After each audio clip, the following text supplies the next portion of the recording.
Memória positiva. Por trás da vitória, teve a luta. Boa tarde, ouvintes da Rádio Aranãs. Nós estamos começando o quadro Memória Positiva aqui no Tarde Legal. Memória Positiva que vai ao ar todos os sábados às 2h20, tanto aqui na nossa emissora quanto nas redes sociais. Você pode nos acompanhar pelo nosso canal no YouTube e também pelo Facebook da Rádio Aranãs. Hoje o nosso convidado é o Edson Gomes de Almeida. Ele que tem uma história muito bonita, já participou comigo do quadro Capelinhenses pelo Mundo e tem uma história de luta, de superação e de vitória muito bacana. Edson, boa tarde, muito obrigado por aceitar o convite para estar aqui conosco. Boa tarde, Jailson, boa tarde, ouvintes da Aranãs FM. É sempre uma honra, um prazer estar aqui com vocês. Edson, você, filho do Tião João Antônio, nosso saudoso Tião João Antônio, a dona Louça, uma família de quantos irmãos, Edson? 14 irmãos. 14 irmãos. Não economizou não, né? De forma nenhuma. Uma família de 14 irmãos exige muita luta, exige muita união. A gente sabe que existem muitas diferenças.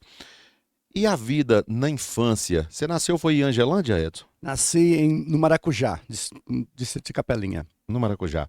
Isso. E a infância? Começou a trabalhar muito cedo? Porque com muitos filhos assim, tem que ter a contribuição de todo mundo, né? Até porque era um padrão da época, né, ô Jailson? Todos trabalhavam desde cedo, as crianças trabalhavam, estudavam, mas trabalhavam, tinham as responsabilidades e amadurecia bem mais rápido do que hoje. Era a forma, era o sistema, e assim, com 14 filhos, claro que tinha que dar uma ajudinha, né? Somos uma família muito, muito unida. Você falou até de diferenças aí.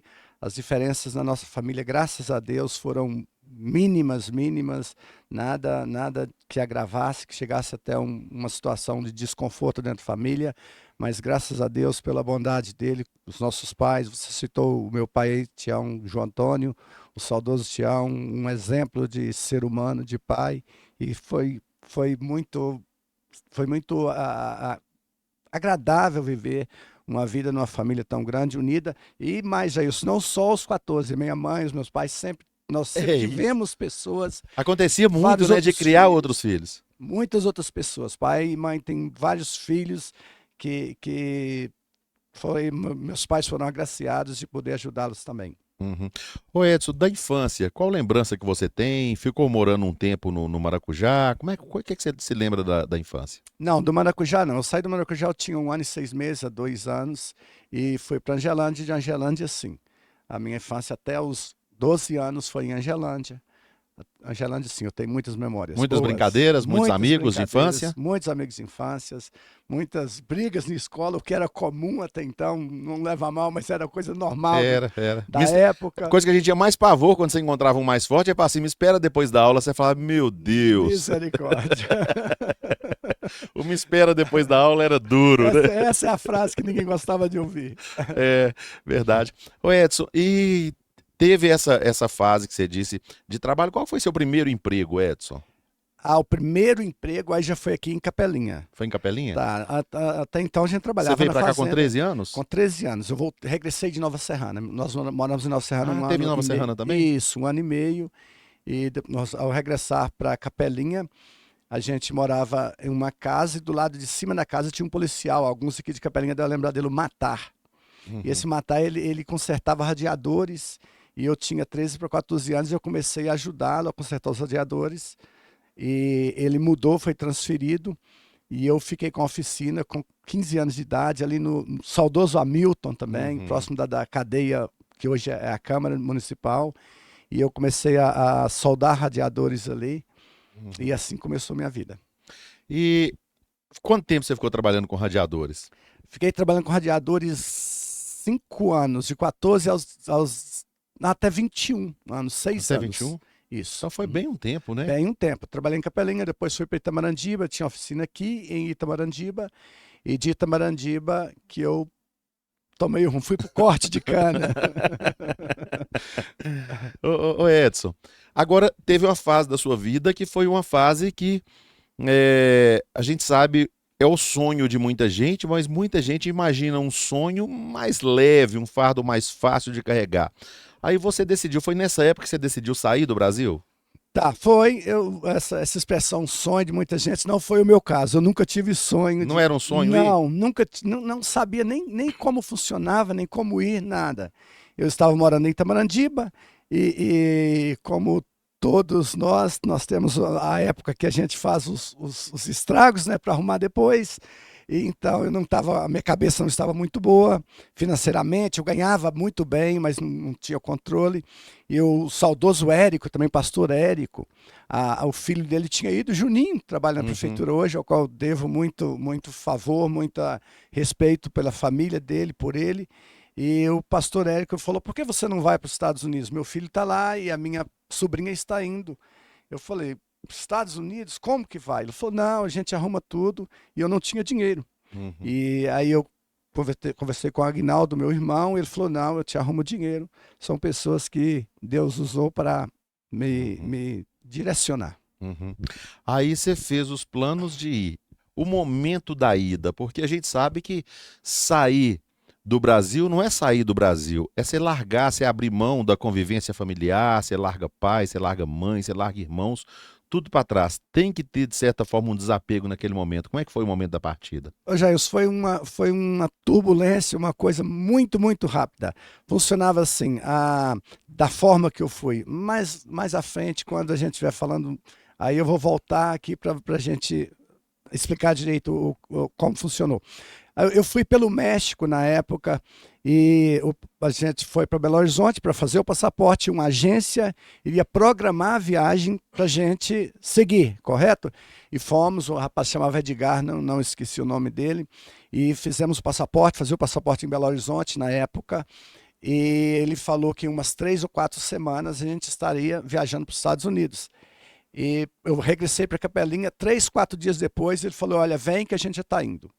Então eu não tive tempo nem de pensar, Uhum. tá? E mais à frente, quando a gente estiver falando sobre o meu processo de legalização, eu vou voltar nisso aqui para vocês entenderem que Deus tem a forma correta de trabalhar. Ainda que a gente não sabe, mas Deus, ele tem. A Bíblia diz que os planos dele são mais altos do que os nossos, mais Uhum. perfeitos do que os nossos. Então foi essa a minha forma, porque deveria ser assim.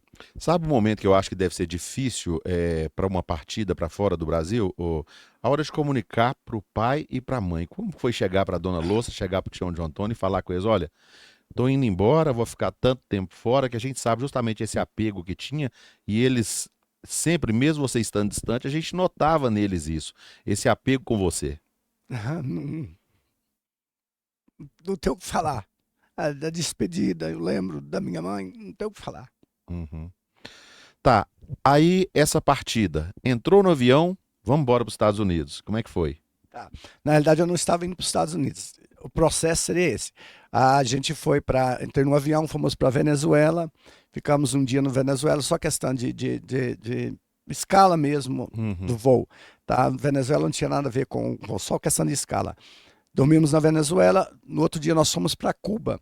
Ficamos 3 dias em Cuba para conseguir o visto em Cuba para o México, tá? Nós ficamos 3 dias em Cuba, Havana, Cuba, uma experiência também bem, assim, não desejo que as pessoas tenham, não pelo fato, você visualiza, você vive muita coisa que você não gostaria de viver nas outras pessoas, não se tratando de gente, a gente estava no hotel super bem tratado, mas a situação de Cuba é bem triste também. E ficamos lá, conseguimos Conta o um pouco visto. pra gente, aprofunda um pouco de Cuba pra gente, porque eu acho que é um momento importante pra gente falar isso, que muitas vezes as pessoas têm a sua liberdade e não conseguem entender o que é a liberdade, Edson. Você falou tudo, a questão da liberdade. A gente não sabe o preço que tem a liberdade. Em Cuba funciona, pelo menos funcionava assim. O hotel era chique, normal, todo o serviço, a comida, tudo tranquila, mas as pessoas, tudo que eles veem em você, eles pedem, já. Se pedirem esse crachá, a caneta, tudo que eles veem, eles pedem. Dólar, e quando você dá algum dinheiro para eles, aí eles ainda pedem você para ir comprar a comida para eles, que eles não têm direito de comprar. É racionado, né? Tudo tem a sua fração para comprar. Então você percebe que é um país, as pessoas livres, mas presas, tá? Uhum. Como se estivessem numa cadeia mesmo. Não tem um poder de decisão. Nenhum. Os restaurantes são abertos para o turista, você entra no restaurante, come a comida normal, mas a situação deles, você vê em fila eles para pegarem um alimento, uma porção muito pequena, e na época tinha uma influência muito grande da Rússia, né? Os carros eram só carros russos que tinha lá, e mínimos e muito mau estado de conservação. Então, assim, muito bonito, tá? O mar maravilhoso, mas não tem como você se sentir bem num lugar onde você, em volta, você não vê ninguém se sentindo bem. Você não vê felicidade, você não vê a alegria no rosto de ninguém. Acho que é impossível você não se sensibilizar com isso. Por Nós isso eu estamos não falando de gostei. que ano? 1991. Eu tinha 21 anos. 1991. Aí você ficou esse tempo em Cuba. A saída de Cuba para ir para os Estados Unidos? Ô, Jailson, deixa-me corrigir aqui. 2001, tá? 2001. 2001, tá bom. Uhum. Fevereiro de 2001 que eu fui. Certo. E a saída de Cuba para partir para os Estados Unidos? Não, normal. A gente conseguiu visto para o México, né? Uhum. E fomos para o México. Você gosta de história interessante? Eu não sei quanto tempo a gente tem. Não, uma hora, para ficar Tem uma tranquilo. história bastante interessante do México. A gente foi, estávamos 4 pessoas, 2 homens e 2 mulheres. A sobrinha do pastor Érico, a Juscelene, hoje ela mora nos Estados Unidos, é casada, tem 3 ou 4 filhos, muito bem sucedidos lá. E tinha um rapaz que já tinha ido uma vez e tinha sido preso e voltou. Tinha sido deportado. E é um rapaz bem esperto. E ele foi insistir de novo. Muito esperto, de Belo Horizonte. E a gente foi, Jailson, e no voo de Venezuela até o México, Jailson, foi uma senhora sentada com a gente, mas a senhora era muito, muito bonita, senhora. A aparência muito bonita, sabe aqueles idosos, 60 anos, 65 anos, mas linda a mulher. A senhora muito bonita. E esse rapaz, porque quando se preenche os documentos, você tem que colocar a sua profissão. Você não vai, eu não ia colocar que eu era soldava radiador, não, eu era empresário, o outro lá era isso, aquilo. E assim fomos. E esse rapaz foi mentindo para essa senhora até chegar no México. E a senhora tinha uma filha. E certamente essa filha, depois nós entendemos a razão. A senhora lá gostou desse cara e se propôs a apresentar a filha dela para esse cara. Para esse rapaz, me parece que chamava Elber, ou Elder, alguma coisa assim. E fomos, rapaz. E chegou no hotel, marcaram que eles viriam no hotel e marcou. E quando chegou, nos chamou no quarto e falou que a senhora estava lá para falar com ele. Sabe, mas ele precisava de uma pessoa para descer, porque ele não queria ficar com a futura namorada e a senhora, né, a sogra. E tá, e um não vai, outro não vai, Eu falei, não, eu vou ficar conversando com a senhora lá, até você se resolver com a filha dela. Ô, Jailson, não tem o que eu falar para vocês, que vocês vão entender a filha a aparência da filha da senhorinha na cara, mas foi uma furada que totalmente diferente da mãe. Nada a ver, foi um engano total, se fosse hoje falaria que seria uma fake news. Foi o motivo da zoação da viagem toda. Aí vocês seguiram, do México vocês pegaram, e como é que foi a ida, a partida do México para os Estados Unidos? Do México, a gente chegou no México, o Coyote, né, deveria chegar ao México para nos direcionar. Ele não pôde ir, ficamos 3 dias no México, foi muito legal, nós fomos nas pirâmides, fomos numa feira de vidro, foi muito legal, até aí tudo bem, só a questão psicológica, Jailson, que esses dias, sabe, um dia parece 1000, você não sabe se vai voltar, se vai dar certo, se não vai dar certo. Medo? Medo. Se eu voltasse devendo $5.000 naquela época, eu trabalharia o resto da minha vida para pagar $5.000, e assim os outros também. Então fica essa tensão muito forte, uma pressão psicológica muito grande. E no México nós ficamos 3 dias passeando, tudo certo, só com a questão psicológica pesada, né? Até que chegou o rapaz, nós entramos em um carro, me parece, pegamos um outro voo, foi para uma cidade próxima da fronteira. Na fronteira, e ele já nos entregou para o Coyote mexicano mesmo. Nos colocou num carro, um Chrysler, até hoje eu não esqueço o nome do carro, e aí ele nos dirigi 1 hora e meia até chegar na fronteira, que é um rio de aproximadamente 150 metros de largura, e do outro lado tinha uma tela, a tela toda cortada. Esse rio, ele é bem rasinho, e tinha um bote, o cara nos colocou em cima de um bote, passou puxando o bote até do outro lado. Nós passamos, a tela é toda cortada, nós não tivemos que fazer Esforço nada, nenhum. nenhum. Passamos pela tela, andamos uns 200 metros, mais ou menos, entramos num café, ficamos lá, chegou um táxi e nos levou para o hotel, no Texas já. Ficamos no hotel, dormimos no hotel. Aí no outro dia que vem o malabarismo. No aeroporto já tinha passagem de gente do Texas para Nova York. Porque não sei se vocês sabem, as cidades fronteiriças, elas têm sim agentes da imigração em toda a cidade, porque, é claro, o fluxo de pessoas que estão tentando entrar é muito grande. Nas cidades no interior do país, igual Nova York, você não se vê agente De de imigração. imigração no meio da rua parando pessoas, isso não existe, tá? Não, e polícia, militar é uma coisa, polícia são diferentes, tá? O policial comum, ele não tem a autoridade de um policial de imigração. Isso até na Flórida, agora o governador está dando esse poder à polícia de questionar sobre status legal de pessoas. Mas, então, eles fazem uma armação toda lá no aeroporto, eles nos deram revistas americanas e nos ensinou todo o trajeto dentro do aeroporto, como você fazia para chegar, para não dar nenhum vexame. E eles vão à frente, analisam como estava dentro do aeroporto e dá o sinal para a gente entrar. Tá? Entra, vai, senta, faz o check-in, entra e espera o voo até Nova York. Chegou em Nova York e está em casa.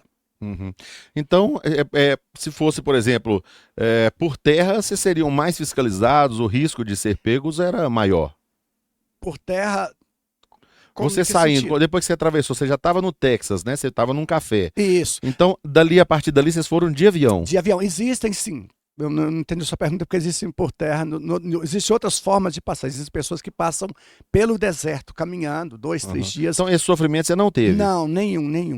Sofrimento nenhum. Só a questão psicológica do tempo e essa coisa, vai dar certo ou não vai dar certo. Só isso. Todos os 4 chegaram bem lá? Tudo Todos os 4 tranquilo. chegaram bem, sem problema nenhum. Edson, e a chegada lá? O primeiro trabalho, você adaptar aquela vida, adaptar a alimentação, adaptar o clima, como é que foi? Eu cheguei em fevereiro de 2001, tá? Quando eu cheguei tinha 40 centímetros de neve e é bem complicado, muita neve. Cheguei sem nenhum dinheiro, nada, conhecendo ninguém, então aí é bem difícil. Hoje é muito fácil. Hoje tem muitos brasileiros, a situação financeira dos brasileiros, até a mentalidade. O brasileiro hoje lá tem casa, tem carro zero, tem BMW, tem Mercedes, tem tudo, tem o que quiser. Tem um brasileiro lá hoje, não existe diferença mais. Na época se ia para trabalhar mesmo, não tinha tantas facilidades como é hoje e era muito mais difícil, muito mais difícil. Chegando lá, você foi para casa de quem? Do Júnior, o Júnior que me recebeu, tá? O Júnior é uma pessoa que me ajudou muito. E o início do trabalho, você começou fazendo o que lá?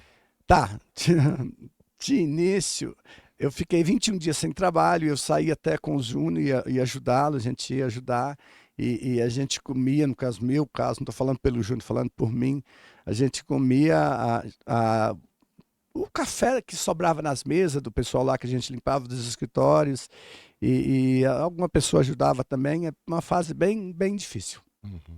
Quando você fala difícil, Edson, a gente puxando lá no início, você teve um certo conforto com seus pais, tinha uma condição boa, Graças a Deus. e lá você foi enfrentar uma nova realidade. Você chegou a passar dificuldade, falar assim, olha, deu hora de comer, eu não tenho o que comer lá. Chegou. Teve? Fome? Claro, E qual que foi a sensação? difícil, né? Bem complicado, mas talvez nem familiar meu sabe ainda sobre isso. E como é que você enganava essa necessidade? Já se vira, né? Se vira. Passa. Eu sei lá, hoje eu vejo pessoas que passam assim dias sem comer, não foi o meu caso. Mas acho que o que você falou, assim, ninguém está preparado para esse choque. Acredito que quando a pessoa já vive uma situação, é mais assim, Impactante. No meu caso, Hoje você entende mais quando você vê uma pessoa passando necessidade, na claro, condição que você está de luta, que você claro, passou, que você claro, claro, superou. claro. Você consegue entender o que que é a Óbvio, fome? óbvio, óbvio, óbvio. Aham, óbvio. Uhum. Eu falei que seria uma injustiça da gente falar que eu passei fome por dado a situação de África, de Haiti, Claro que não. sabe? Mas deu o horário e Não é você não isso, tem aquilo não que você seria sempre isso. teve. Sim, uhum, Uhum. não seria isso. Aí, quando que a coisa começou a clarear para você, que você começou a trabalhar e já tinha uma renda, você falava, opa, parece que Não, vai valer a pena. Como eu é que foi? comecei a trabalhar no restaurante, trabalhava 12 horas por dia no restaurante. Depois, junto com o restaurante, eu comecei a limpar supermercado de madrugada. Eu fazia 18 horas por dia. O supermercado, ele existe até hoje, chama Petmark. Ele fecha um dia no ano, só o dia de Natal. Uhum. E pelo menos era assim, né? Então eu trabalhava os 7 dias lá limpando de madrugada, 2 horas e meia de madrugada, e trabalhava 12 horas no restaurante. O restaurante eram 6 dias, mas o restaurante ele funciona com um rodízio. E o dono do restaurante era o chefe, então eu cobria a falta, não a folga do chefe, porque quando o chefe não vinha, não rodava. Então eu continuava lavando pratos para o dono do restaurante folgar. Então trabalhei muito, muito tempo, 7 dias na semana, 18 horas por dia. Como chefe de cozinha. Não, lavando prato. Lavando Ah, é? prato. Isso, lavando Depois prato. você foi chefe de cozinha lá Depois eu também. fui chefe de cozinha. Uhum. Nesse mesmo restaurante que eu comecei a trabalhar, eu fiquei 8 meses lavando pratos. Aí eu peguei alergia de sabão, minha mão apodreceu. Eu colocava band-aid para não sangrar. Aí uma coisa interessante, as mínimas coisas da vida que fazem toda a diferença. A questão da impressão digital, muita gente não sabe, né? Mas você não consegue virar o volante do seu carro sem as suas impressões digitais. Você não consegue passar a página de um livro sem elas. Uhum. Então são coisas que aparentemente são sem valor e eu levo isso para a vida. São várias coisas na vida que aparentemente não têm valor, mas que quando você perde, a grande diferença que faz.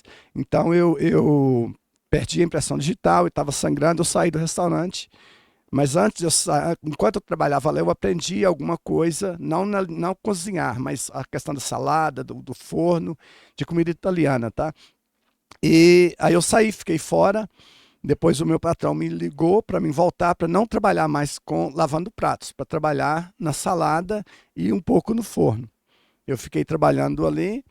Aí ele abriu um outro restaurante, meu patrão abriu um outro restaurante, e aí eu comecei a aprender a cozinhar, aprender em 94, na Copa de 94, meu patrão já tinha mudado de restaurante e colocou um outro chefe, um chefe colombiano no restaurante, e eu era cozinheiro, mas tinha um outro chefe italiano, colombiano. 94, esse rapaz chamava Gaz, o nome dele. E ele era um pouco preguiçoso e montava muito serviço para mim. A própria patroa falava, não faz, não faz. Eu falei, eu preciso fazer, senão compromete o restaurante. Uhum. 94 fui no pior jogo do Brasil, mas foi bom. Brasil e Suécia. Foram 2 jogos, o primeiro foi 1-1, o segundo 1-0. O primeiro eu fui. E quando eu regressei, eu não tinha dormido, estava um pouco nervoso, alterado. E eu tive uma discussão com esse rapaz, com o chefe. E eu saí do restaurante, o meu patrão me ligou, perguntou, falei, não vou ficar mais, saí. Meu patrão falou, ok, beleza. Passaram uns 45 minutos, ele ligou para mim e falou assim, olha, eu mandei o chefe embora, hoje você é chefe do restaurante. Aí, por meio disso, eu consegui a legalização e, posteriormente, a cidadania. Nesse período, Edson, que você estava lá, você estava longe da sua esposa, né? Longe da família o tempo todo. Até então, eu não era casado. Eu fiquei lá 2 anos e 6 meses. Eu namorava a Ida, mas eu não era casado. Ela foi para lá com 2 anos e 6 meses que eu estava lá. Uhum. E como é que foi essa ida também? Foi difícil? Nossa, a história dela é mais fantástica do que a minha. Você não vai contar essa não, que eu vou trazer ela depois. Claro. Dia que ela voltar ao Brasil, você volta para os Estados Unidos dia 14, não é isso? Dia 14. Então, isso. quando ela voltar, a gente vai gravar a Rosilda, porque tem uma história de luta muito bacana a da também, Rosilda né? Começando. Todo mundo tem uma foto que a Ida fez, né? Todo mundo tem uma foto que a Ida fez. Bom, aí você ficou trabalhando, legalizou e tal, aí as coisas começaram a melhorar. Quando que você começou a empreender? Que você falou assim, opa, já trabalhei para os outros demais, agora eu quero trabalhar para mim. Eu fiquei como chefe de restaurante mais alguns anos e depois eu morava com um rapaz, a gente dividia uma casa, um outro casal, o Marcos e a Cristina, e o Marcos ele era ilegal e ele precisava de abrir uma empresa e eu não tinha como abrir. E eu, para ajudar o Marcos, eu abri uma empresa no meu nome e no nome dele de instalação de cerca. Lá, depois eu posso até mandar algumas fotos para você, para o pessoal ter noção do trabalho, de que, como é a cerca. Lá não tem, existe muros, são cerca de PVC, alumínio, alambrado, madeira. Então eu abri uma empresa e eu fui um dia com eles para ver e gostei do trabalho. E depois eu saí do restaurante, já comprei caminhão, ferramentas, saí do restaurante e comecei a trabalhar com isso. Uhum.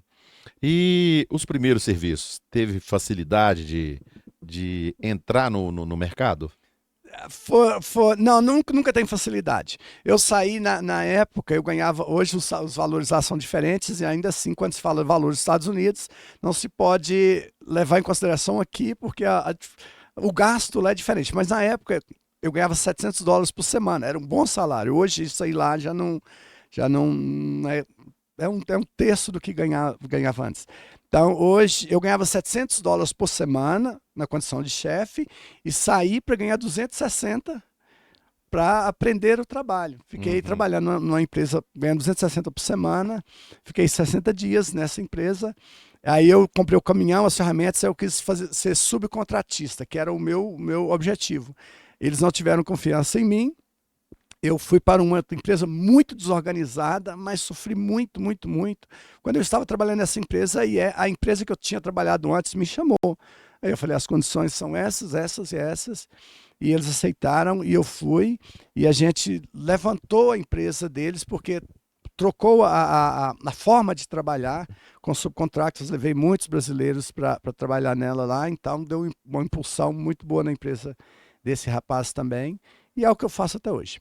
Edson, quem está nos Estados Unidos, quem está fora do Brasil, eles falam que o maior risco que eles têm, eu gostaria de saber isso de você, é com os próprios brasileiros que moram lá. Diz que as pessoas acabam tendo muito prejuízo com brasileiros. Às vezes contrata a pessoa, às vezes não cumpre, às vezes busca uma ajuda, às vezes a pessoa, onde vai esperar ajuda, o sujeito às vezes é sacaneado. Aconteceu muito isso com você? Você chegou a ver muito isso?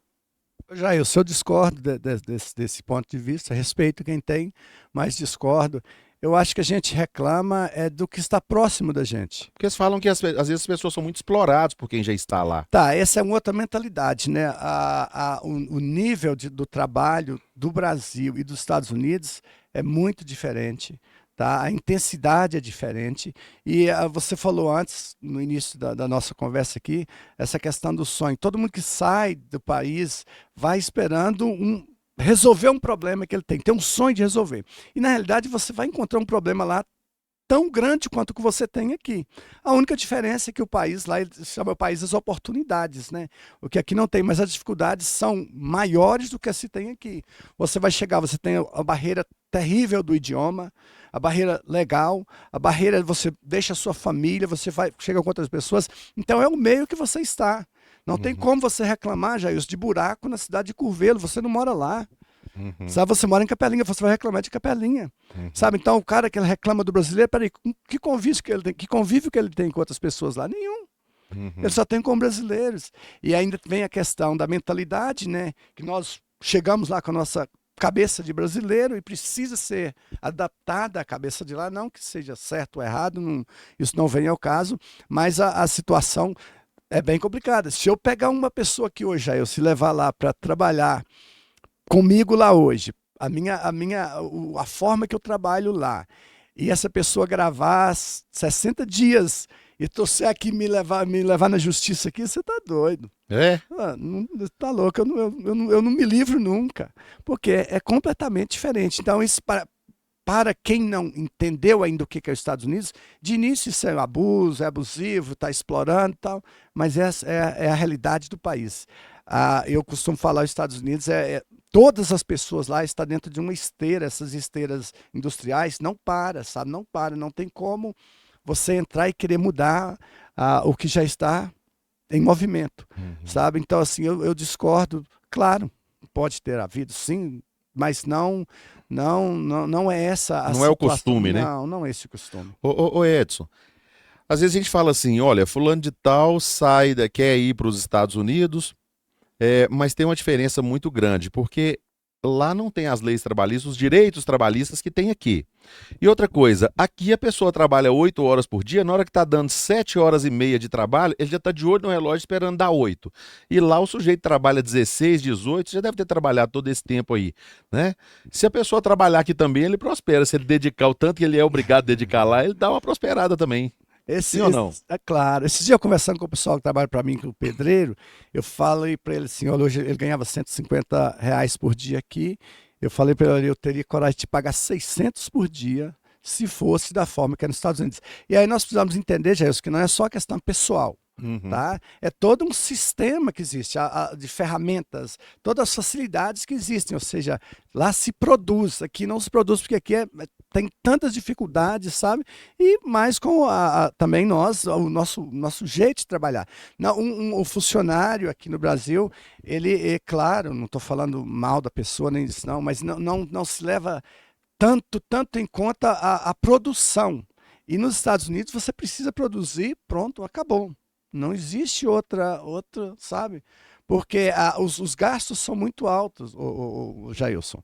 A vida lá é muito cara. E quando é assim, os prejuízos também são grandes. Se eu levo um funcionário que eu pago ele, digamos que você pagasse um servente de pedreiro aqui R$ 600 por dia para fazer uma casa, para trabalhar para você. Esse cara não tinha chance de ficar enrolando tanto. Por quê? Porque o valor que você paga é grande. Sabe? Então, assim, nos Estados Unidos é isso aí. Se você trabalha, você ganha. E se você não trabalha, você está dando um prejuízo grande. Quando você ganha pouco, o prejuízo é pouco. Mas se você ganha muito, o prejuízo que você está dando para o seu patrão, se você não produz, é muito também. Ele acompanha, né? Claro, óbvio, claro. Agora, em termos de burocracias, Edson, você que convive nesse lá e cá, a gente nota que no Brasil tudo quanto é tipo de dificuldade surge para quem quer empreender. E lá, quando você fala assim, vou abrir uma empresa e vou começar, você teve essa facilidade? O Estado, ele é seu parceiro naquilo para fazer com que você realmente empreenda? Ô Jailson, no meu caso, eu sou microempresário lá, né? Eu trabalho, onde eu presto serviço. Então, eu vou falar do meu nível. É muito mais facilitado. O sistema todo é mais facilitado. Infelizmente, em geral, tá? Tudo é muito mais inteligente, tudo é menos burocrático, tudo. Eu conversava com um empresário ontem, que ele está querendo mudar para os Estados Unidos, fazer um investimento grande lá, e a gente estava falando sobre isso. O grande problema aqui do Brasil é que aqui não existe justiça. Quando não existe justiça, precisa se cercar de tantas leis, de tantos regulamentos, tantos códigos, de tanta coisa para não dar brecha. Para não dar brecha, sabe? Se existisse justiça, não precisava nem nada disso. Sabe, se existisse um sistema que funcionasse para o pobre, para o rico, para qualquer um, sabe, todo mundo sabe o limite dele, então ficaria muito mais fácil. Então, eu fosse contar só um exemplo para você de quando eu retornei para o Brasil em 2004 ou 2005, eu passei um tempo morando aqui, eu fui fechar a minha empresa. Todos sabem aqui o tempo que leva para fechar uma empresa e o trabalho que é, né, o gasto que é. E eu, na minha cabeça de brasileiro, cheguei lá no setor lá para fechar e falei, eu gostaria de fechar a empresa. A mulher falou, mas por quê? Eu falei, não, eu estou regressando ao meu país. Ela falou, não, deixa aberta. Aí aqui, se você deixar uma empresa aberta, você sabe, vai acumulando impostos, encargos, e quando na frente vira uma bola de neve. Aí eu falei, não, eu quero fechar. Ela falou assim, você tem o número de identificação, eu dei para ela o número, ela foi no computador, digitou lá, imprimiu 2 páginas, me falou, vai no segundo piso e paga. Eu cheguei, tinha um caixa, paguei $25, voltei, entreguei a folha, ela falou assim, muito obrigado, tá fechada. 15 minutos, $25. Entendi. E aqui, a complicação total. Recentemente eu comprei um carro aqui, aí eu fui legalizar o carro, correto?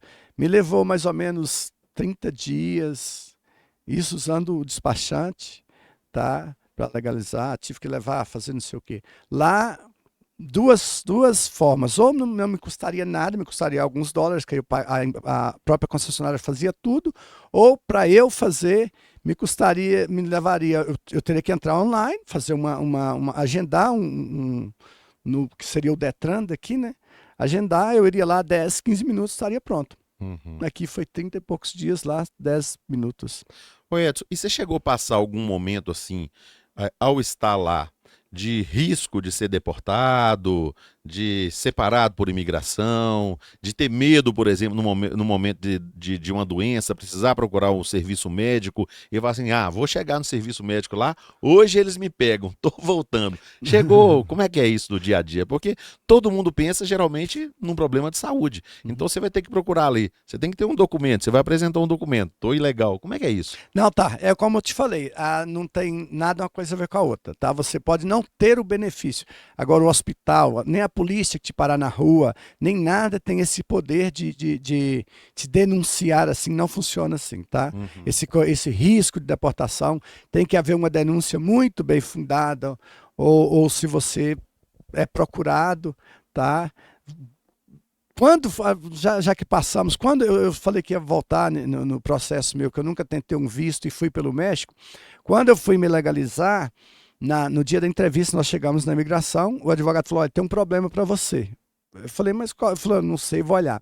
Quando ele foi lá dentro com o pessoal lá, tinha uma pessoa que tinha o mesmo nome meu, tinha tido um problema, ele tinha nascido nos finais dos anos 60, ele deve que era 68, 69, eu não era nascido ainda, tá?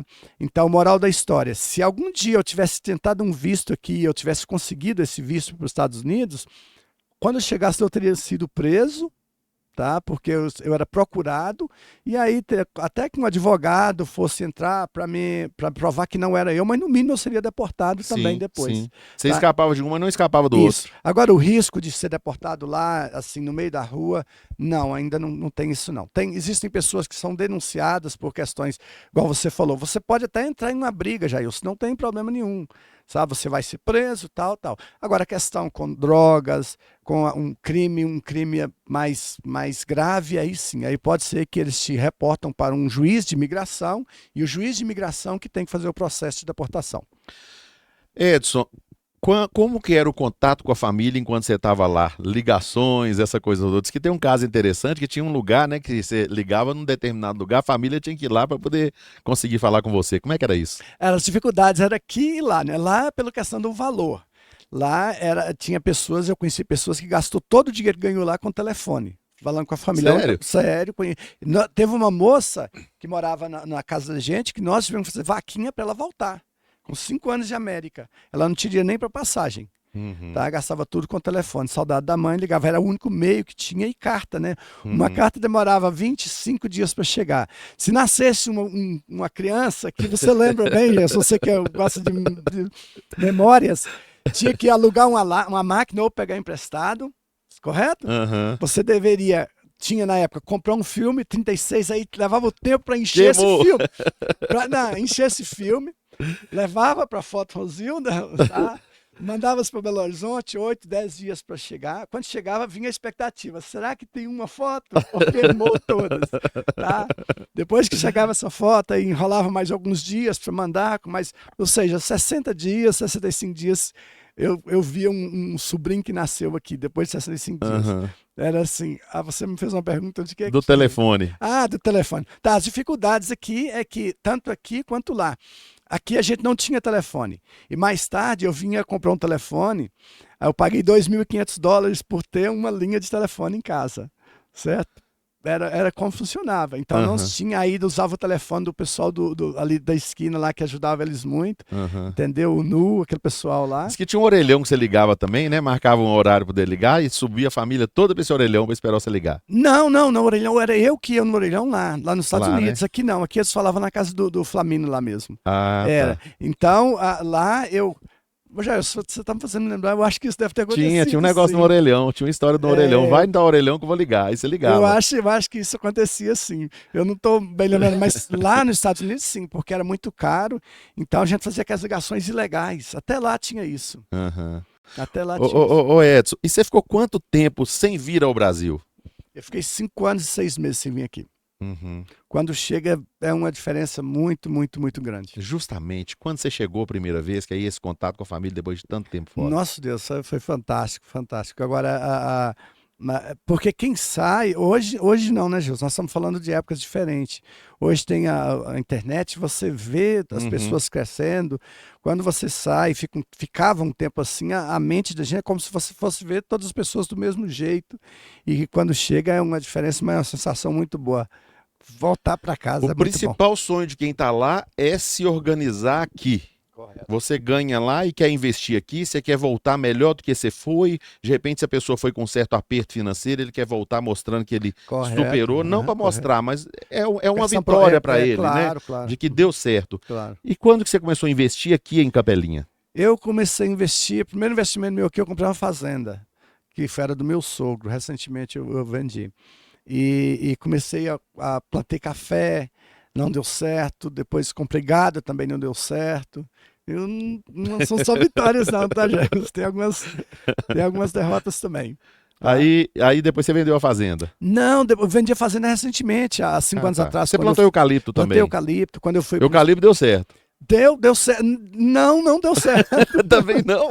Não, eucalipto não deu certo. O momento que eu tive eucalipto, a fazenda estava baixa. Quando eu vendi, logo em seguida subiu. Mas é aquele famoso olho do dono que faltava você estar aqui ou não, que que é? não. No meu caso não foi isso, não. Eu não tenho que reclamar, porque eu não vendi para. Eu vendi porque eu decidi levar meus filhos para estudar nos Estados Unidos e eu preciso estar focado em uma coisa só, sabe? Então eu vendi, então não foi questão de. E também graças a Deus, na pandemia, na questão financeira, pelo amor de Deus, não me leve mal, na questão financeira, a pandemia foi muito, muito bom para a gente lá, entendeu? Então, assim, o que eu porventura perdi aqui por essa questão da alta do eucalipto, não pelo negócio em si, mas pela alta do eucalipto, eu repus lá, com certeza. Uhum. Ô Edson, esse período de pandemia que foi para você lá, foi muito difícil, igual foi para todo mundo? Ô, Jailson, a gente experimentou o primeiro, né? E aqui, Jailson, o Brasil, infelizmente, são realidades bem, bem diferentes. Brasil e Estados Unidos é bem, bem diferente. Então, quando você percebe o país mais rico do mundo e que você vê pessoas brigando por papel higiênico e filas, aquilo me deu um pavor. Ficou difícil, sabe? Foi bem complicado. E nós pegamos o vírus no mês de março. No início, toda a minha família pegou o vírus, mas não tivemos problema nenhum assim grave. Mas, nossa, é muito triste, muito triste. O aeroporto, que até hoje eu desço nele sempre que eu posso, esses dois aeroportos próximos da minha casa, um é em Newark e o outro é em Nova York. Nova York é 1h30, de Newark é 25 minutos da minha casa. E esse aeroporto eu passo perto dele todos os dias, todos os dias. Se você passar lá hoje, deve ter 400, 500 aviões, é tempo de um descer, outro subir, descer, subir, é um movimento absurdo. A gente passa a ver a fila de aviões assim, à noite, você vê 6, 10 aviões, a fila você consegue ver os faróis deles, e na pandemia isso era um estacionamento vago, você não via um avião, com exceção de uma companhia de cargo, a UPS, que você só via esses. Então você vê um país como os Estados Unidos parar, é muito diferente de você ver Brasil parar. Aqui, em comparação, aqui já é quase que parado automaticamente, se você comparar os dois países, sabe? O fluxo de carros, de avião, e você vê aquele monstro parar, nossa Deus, e eu apavorei no início, eu preocupo com outras pessoas, e com o meu patrão, nós pedimos para fazer cestas, e eu comecei a estocar, mas nem estocar você não conseguia comprar. Entendeu? Mas Deus, ele faz muito mais do que nós pedimos e não precisou nada disso, e foi muito abençoado na questão financeira naquela época, mas época sombria.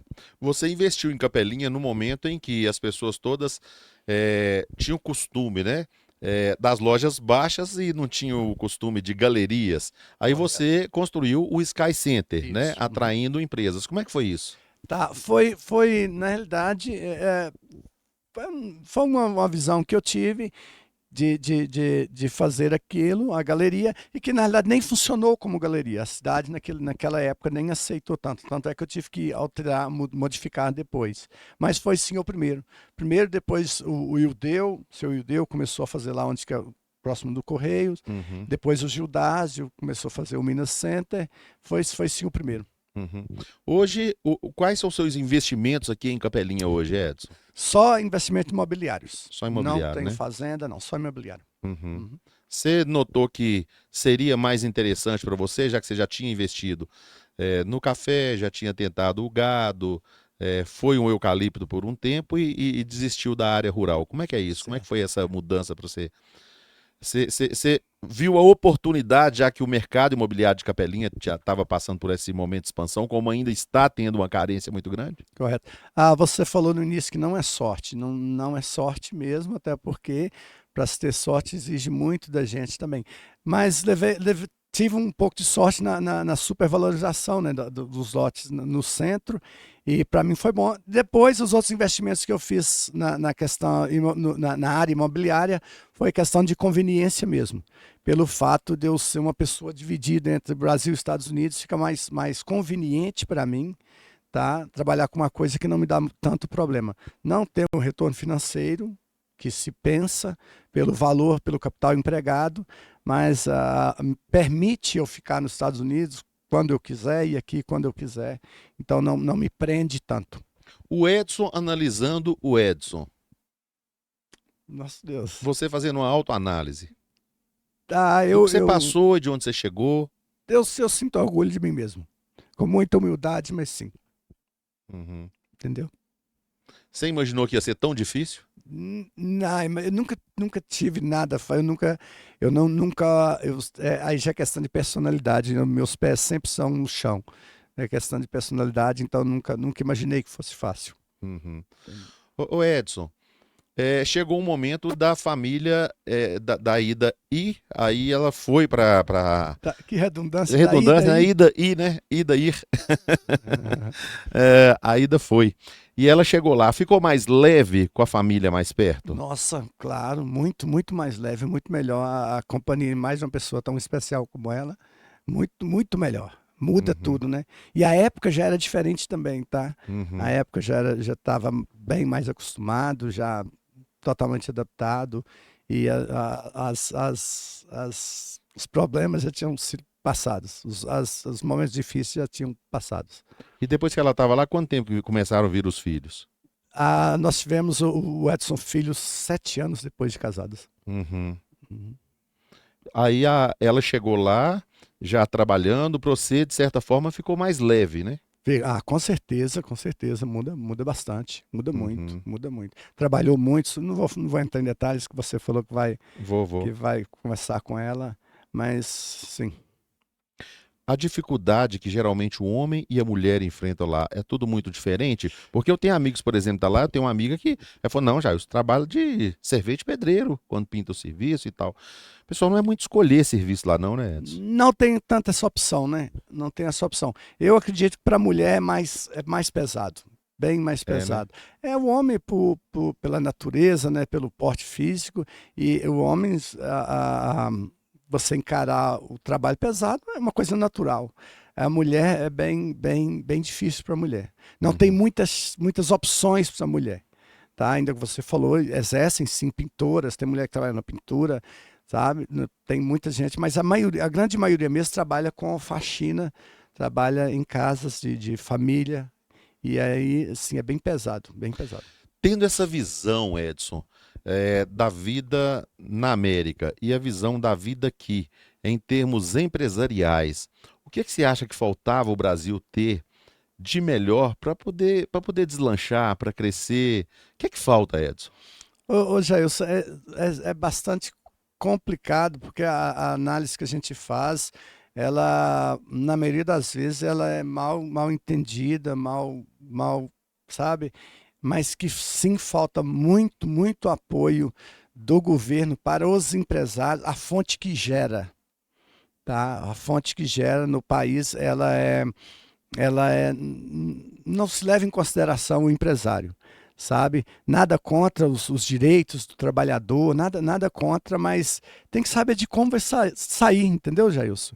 Quando se coloca tanta exigência em cima do patrão, do empresário, com funcionários, com regras, com normas, com impostos, não é só questão do funcionário, com impostos, com tantas as dificuldades que impõem para o empresário, a pessoa que quer empreender, é como se todos, se você pegar em Capelinha, os cafeicultores, os fazendeiros, os antigos, onde estão eles, Jailson?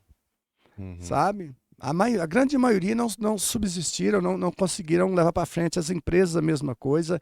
Então, com certeza, falta o olhar do governo para a fonte que gera. Lá tem essa tensão maior? Isso, e, gente, isso não necessariamente que tem que tirar o olho do trabalhador, dos direitos, isso é óbvio que não é isso que eu estou querendo dizer, tá? Estou querendo dizer que existe, deveria ter um... Facilitar mais a vida do empresário para ele conseguir se você produzir mais, gerar mais emprego, né? Se você só tirar água de uma fonte, Jailson, ela vai secar. Eu já tive entrevistados aqui que falavam o seguinte, não pode criar uma barreira entre patrão e empregado, porque um depende do outro, a empresa para poder fluir depende do empregado. Claro. E o patrão também para prosperar, ele depende de ter um empregado, né? Porque ele não vai conseguir tocar sozinho. É parceria, não tem como. Tem que estar bom para os dois. É como você perguntar a um pássaro qual que é a asa mais importante que ele tem. Se tirar um, ele não vai conseguir voar. Se tirar outro, ele não consegue voar. Então, tanto o trabalhador não consegue ver sem o empresário, quanto o empresário sem o trabalhador. Sabe? Então, assim, a falta do governo, esse olhar de sobrevivência para as empresas. E você vive conflitos em determinados momentos justamente disso? Você chega lá, consegue resolver uma coisa, rapidinho, igual foi o encerrar de uma empresa.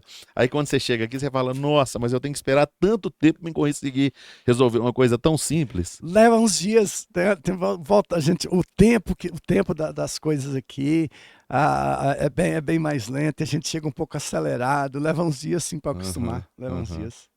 Ô Edson, se você fosse reconstruir a sua vida, fosse começar de novo, você faria as mesmas coisas que você fez? O mesmo caminho, Jailson, o mesmo caminho. Eu vejo pessoas que falam assim, não me arrependo do que eu fiz. Claro que eu arrependo dos meus erros, de tudo que eu sabe, aquilo que eu não deveria ter visto. Óbvio que eu arrependo, mas eu preciso celebrar também a minha fraqueza. Eu sou falho, sou humano. Entendeu? Então não tem como eu querer ter vivido sem ter errado, isso não seria, não é realidade. Você estando investindo no mercado financeiro, claro, você está de lá, no mercado imobiliário, claro, você está de lá, mas você tem mão de obra aqui o tempo todo, você faz esse dinheiro que ganha lá girar aqui. Correto. Como que é isso? Como você fala para me enviar esse dinheiro? Como que é para você estar lá, mas estar contribuindo com Capelinha, gerando emprego, gerando renda, porque isso enche a lata de alguém? Claro, Jailson, sempre que você pode proporcionar alguma coisa para alguém, Jailson, nada mais, nada menos que a sua obrigação. Tá? E uma pessoa, eu saí daqui, eu tenho minha família aqui, para mim, assim, eu sou daqui, eu estou aqui, eu sou daqui, eu sou Capelinha, então, para mim, é fantástica essa oportunidade que eu tenho de poder investir, de alguma forma, poder contribuir com o desenvolvimento da cidade e ter pessoas que vivem, que dependem de mim, não são muitas, mas é uma honra. Seus filhos, hoje, eles têm o umbigo mais ligado aos Estados Unidos. Com certeza. Um tem namorada e acabou de piorar. A outra ainda não, mas estão estudando lá e saíram daqui muito novos, né? Então não tem essa ligação com o Brasil no sentido de país, até porque eram crianças ainda. Tem ligação com amizades, mas não tem essa ligação de tão forte assim ainda como nós temos, não. Eles têm uma facilidade maior de adaptação e de aprender também o idioma, enfim. Hoje essa questão do idioma para eles é natural lá, né? Eles estudavam inglês aqui e foram para lá muitos novos, então para eles essa questão ficou só para o pai e a mãe mesmo. Para eles eles têm duas línguas nativas. Ô Edson, existe algum momento em que você, voltando à pergunta em termos de conflitos, que a sua mente fica conflitante, tipo assim, olha, está nos Estados, eu amo o Brasil, A gente sabe que você tem amor pelo Brasil, sempre que é possível estar aqui, está investindo aqui no Brasil, investe aqui em Capelinha, mas tem momentos que você vê que a coisa é tão injusta, de certa forma, que você fala assim, ô gente, dá vontade é de ficar lá mesmo, é levar a vida lá, que a gente acaba tendo os direitos respeitados, tem uma outra visão da minha importância. Tem momentos assim que você pensa assim? Tem, Jair, tem sim, tem. O que segura são as famílias e o povo mesmo, né? Mas que tem sim. Se você for analisar as injustiças, as carências, só que toda moeda tem duas faces, tá? Eu falo sempre. Uma vez eu estava no aeroporto e um rapaz passou uma frase comigo, eu nunca esqueci. Ela falou assim: olha, o Brasil é ruim, mas é bom. Estados Unidos é bom, mas é ruim. Então, sabe? Então, assim, existem coisas que Tudo não... tem um lado positivo? Tudo tem essa vida que nós temos aqui, essa alegria que nós temos, essa liberdade de viver, sabe? Esse tempo que nós temos aqui, não se tem lá, não. Uhum. Tá? Um exemplo que eu dou sempre hoje, se você pegar da sua roda, do seu ciclo de amizade aí, se nós considerarmos aqui 30 pessoas e você chamar para um churrasco na sua casa hoje 4 horas da tarde, vão ter 35, 40. Vai, uns ainda levam uns penetras, não é assim? Uhum. Isso. Se você fizer isso nos Estados Unidos, você chamar 30 para ir na sua casa hoje 4 horas da tarde, talvez você vai comer o seu churrasco sozinho. Tá? Então esse tempo que ainda se tem aqui é precioso, é gostoso, essa convivência, mas as outras questões, o poder público, as questões de injustiça, sabe, pesa bastante, pesa. Infelizmente, não tenho prazer nenhum em falar isso aqui. Ô Edson, em alguns momentos a gente sabe que para você conseguir uma coisa, você muitas vezes tem que abrir mão de outras. Atrás de vitórias tem perdas, né? Tem derrotas. Um momento que eu creio que deve ter sido muito difícil para você foi recentemente a perda do seu pai, que a gente sabia a ligação que vocês tinham. E você estava distante, você estava lá, não dava tempo de chegar.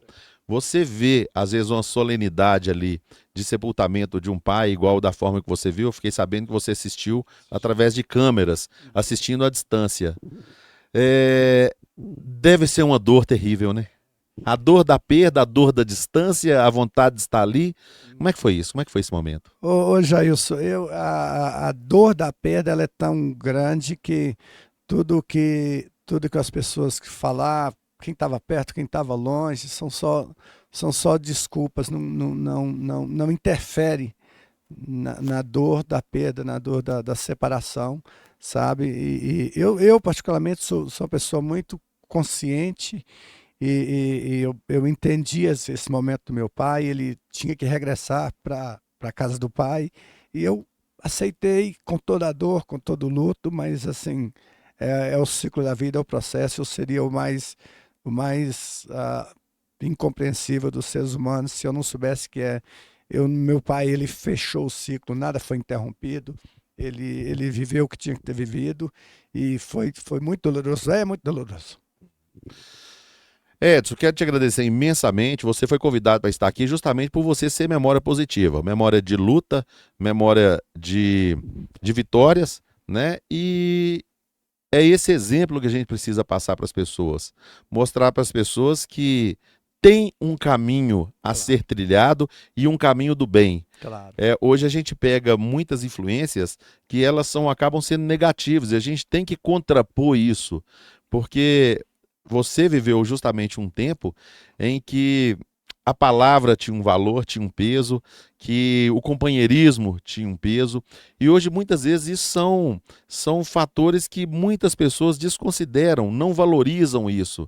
O respeito com pai e mãe, o respeito com o professor, o respeito com as pessoas no dia a dia. Então hoje a gente está vendo que muitas pessoas querem apenas subir, independente de quem vai ficar embaixo, de quem vai ser pisado para que ele suba. Então foi por isso que nós convidamos você, justamente por ser um exemplo positivo. Obrigado, Jailson.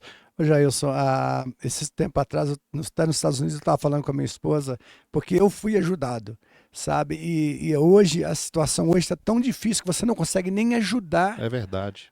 Muitas pessoas, tá? Você não consegue abrir a sua casa, você não consegue emprestar um dinheiro, você não consegue fazer, porque muitos valores foram esquecidos e nós precisamos pedir Deus graça e misericórdia de nós e através das pessoas de bens, das pessoas honestas, tentar forçar a lutar contra uma corrente que vem tomando força, né, de desonestidade e passando por cima, destruindo valores bíblicos, valores éticos, valores morais, e vai de uma forma que a gente assusta em saber para onde que o mundo está indo. Agradeço muito pela oportunidade, pela essa honra de estar aqui. Foi um prazer e eu me disponho naquilo que eu puder ajudar a sociedade de Capelinha, você, e que Deus abençoe cada um de vocês. Repórter Jailson Pereira para a Rádio Aranãs. Memória positiva. Por trás da vitória, teve a luz.